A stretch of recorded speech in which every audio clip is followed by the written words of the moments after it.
wanita diam-diam menggigit jari sendiri, lalu menulis 3 angka di telapak tangan. Kemudian memberi isyarat kepada dokter di depan untuk melihat tangannya.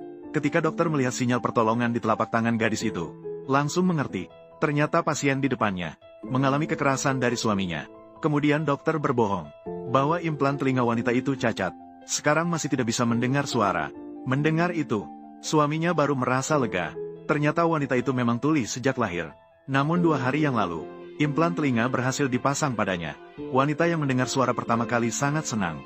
Langsung meminta suaminya pulang lebih awal. Mengatakan akan memberikan kejutan padanya. Dia menyiapkan hidangan lezat untuk suaminya. Namun terus menunggu hingga tengah malam tanpa melihat suaminya.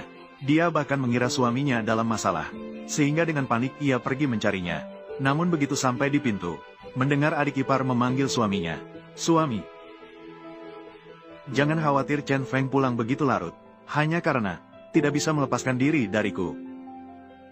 Jangan bicara sembarangan. Takut apa? Dia tidak bisa mendengar lagi. Benar kan, kakak ipar?"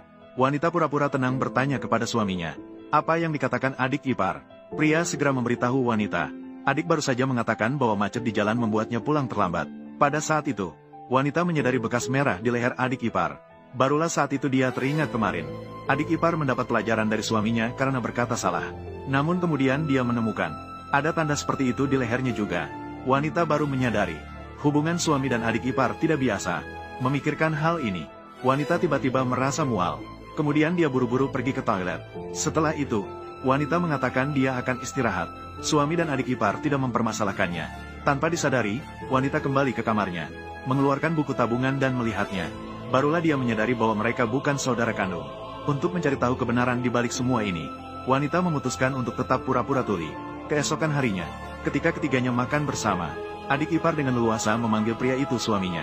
Dan wanita hanya bisa bersikap seolah-olah tidak mendengar.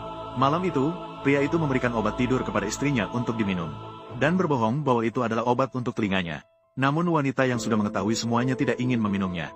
Namun demi tidak menunjukkan kecurigaan di depan suaminya, dia tetap menerima gelas itu. Kemudian saat suaminya pergi mandi, dia